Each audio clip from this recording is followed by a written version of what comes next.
Future సిటీలో CM Revanth Reddy పర్యటించారు. Telangana rising global summit ఏర్పాట్లను పరిశీలించారు. మంత్రులు అధికారులతో కలిసి పరిశీలించారు. డిసెంబర్ 8 నుంచి 11 వరకు గ్లోబల్ సమ్మిట్ 2025 జరగనుంది. రంగారెడ్డి జిల్లా మీర్ ఖాన్ పేటలో 300 ఎకరాల్లో సమ్మిట్ కు ఏర్పాట్లు చేస్తున్నారు.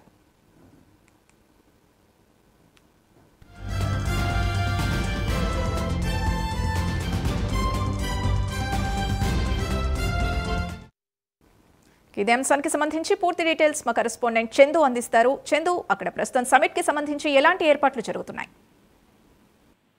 సింధు, రంగారెడ్డి జిల్లా మీర్ ఖాన్ పేటలో డిసెంబర్ 8-9 తేదీలో నిర్వహించే తెలంగాణ రైజింగ్ గ్లోబల్ సమ్మిట్ ఏర్పాట్లను ముఖ్యమంత్రి రేవంత్ రెడ్డి పరిశీలించారు. అధికారులను అడిగి అన్ని విషయాలు కూడా తెలుసుకున్నారు.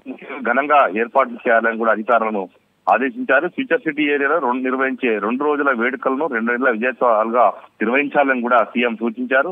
ముఖ్యంగా గ్లోబల్ సమ్మిట్ ఏర్పాట్లపై నిన్ననే ముఖ్యమంత్రి సీఎం అధికారులతో ప్రత్యేకంగా సమావేశం కూడా అయ్యారు. ప్రజాప్రభుత్వం అధికారంలోకి వచ్చి 2 సంవత్సరాలు పూర్తయినందున 2 ఏళ్ల విజయోత్సవాలను ప్రతిబింబించేలా ఫ్యూచర్ సిటీలో విశాలమైన ప్రాంగణంలో భారీ వేదిక కూడా ఏర్పాటు కూడా చేస్తున్నారు. ముఖ్యంగా గ్లోబల్ సమ్మిట్ అందరినీ ఆకట్టుకునే అంతర్జాతీయ ఉత్సవాన్ని నిర్వహించేలా ఏర్పాట్లయితే కొనసాగుతున్నాయి. ముఖ్యంగా డిసెంబర్ 8వ తేదీ తొలి రోజున ప్రభుత్వం చేపట్టిన కార్యక్రమాలు, ప్రభుత్వం అమలు చేస్తున్న పథకాల విజయాన్ని చాటి చెప్పాలని కూడా ముఖ్యమంత్రి ఆదేశించారు. అదేవిధంగా పండుగ వాతావరణం కల్పించేలా ఏర్పాట్లు చేయాలన్నారు. ముఖ్యంగా 9వ తేదీన 2వ రోజున తెలంగాణ భవిష్యత్ ప్రణాళికలను పొందుపరిచిన తెలంగాణ రైజింగ్ 2047 డాక్యుమెంట్ను ఆవిష్కరించే కార్యక్రమాలు చేపట్టాలని కూడా చెప్పారు. అదేవిధంగా ఇదే ప్రాంగణంలో తెలంగాణ పారిశ్రామిక విధానాన్ని పెట్టుబడులకు ఇస్తున్న ప్రాధాన్యత ప్రపంచాన్ని చాటి చెప్పేలా రౌండ్ టేబుల్ మీటింగ్ కూడా ఏర్పాటు చేయాలన్నారు. అన్ని విభాగాలు తమ భవిష్యత్తు లక్ష్యాలను కళ్ళకు కట్టి ఇచ్చేలా ఆడియో ప్రదర్శనలు కూడా ఇవ్వాలి, ప్రజెంటేషన్ తయారు చేసుకోవాలని కూడా ఇప్పటికీ అధికారులకు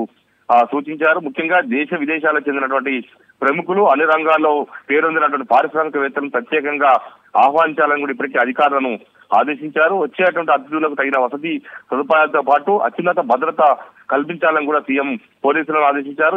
ఏర్పాట్లలో ఎక్కడ లోటుపాట్లు లేకుండా అన్ని విభాగాల సమన్వయంతో పనిచేయాలని కూడా చెప్పారు. ముఖ్యంగా 2047 నాటికి తెలంగాణను $3 ట్రిలియన్ ఆర్థిక వ్యవస్థ తీర్చిదిద్దాల్సిన బాధ్యత అధికారులదే అంటూ కూడా ఆయన చెప్పారు. ముఖ్యంగా తెలంగాణ రాష్ట్ర అభివృద్ధి, ప్రజల జీవన ప్రమాణాలను దిశానిర్దేశం చేసే ఈ డాక్యుమెంట్ లో పొందుపరిచిన అంశాలపై సంబంధిత విభాగాలతో ఈ నెల 25 నుంచి కూడా వరుసగా సీఎం సమీక్షలు కూడా నిర్వహించబోతున్నారు. ముఖ్యంగా అభివృద్ధిలో కీలకమైన రంగాలు, అందులో పాలు పంచుకునే అన్ని విభాగాలతో ఒక్కొక్క రోజు ఒక సమావేశం కూడా నిర్వహిస్తామని చెప్పారు. ముఖ్యంగా తెలంగాణ గ్లోబల్ సమ్మిట్ లో 2 ఏళ్ల ప్రగతి, తెలంగాణ రైజింగ్ 2047 ఆయా విభాగాల పాత్రపై కూడా సమీక్ష జరుపుతామని కూడా చెప్పారు. ఈ సందర్భంగా ఎలాంటి లోటుపాట్లు లేకుండా అన్ని ఏర్పాట్లు పూర్తి స్థాయిలో చేయాలని కూడా ఇప్పటికే అధికారులకు సీఎం ఆదేశాలు జారీ చేశారు. సింధు.